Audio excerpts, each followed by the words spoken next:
John Elway has essentially stepped away from running the Denver Broncos. Yes, a seismic shift in the power at UC Health Center today.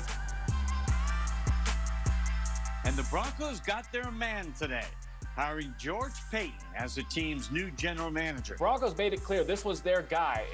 A change in leadership at Dove Valley.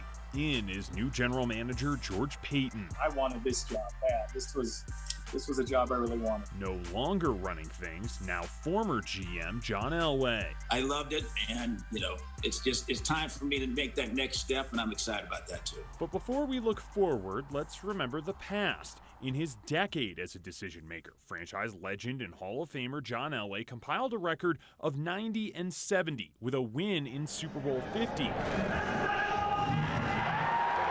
Record in the last 4 seasons and a 5-year playoff drought. I think at the end of the day, he recognized that it was in his best interests and in the best interests of the Denver Broncos. So is this guy an upgrade over this one?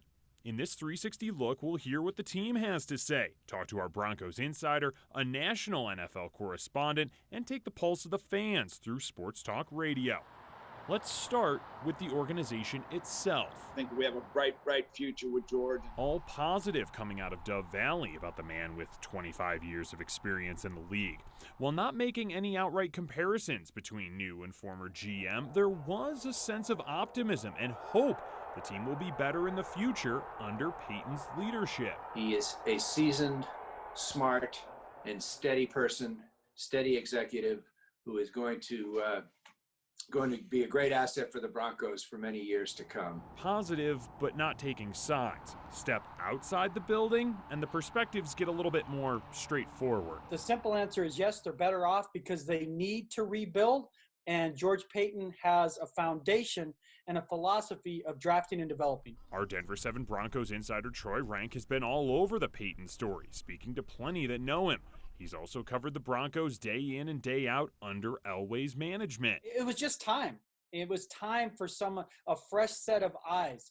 It doesn't take away from what John Elway did over the catalog of his career as a GM, but clearly right now they need a different set of eyes, new energy, new voice to try to get this back on track. Zooming out for a more national NFL perspective. This was the top of their list, and this was a guy who's been at the top of a lot of teams' lists over the last couple of years. James Palmer covers the Broncos for the NFL Network. He says in league circles, Paton's hiring was considered one of the smartest in the league, thanks to a set of fresh eyes and a desire on both sides for this to work. Not only did they want him, like so many other teams have, he wanted to be with the Denver Broncos because he's had other suitors, and he had other suitors this offseason.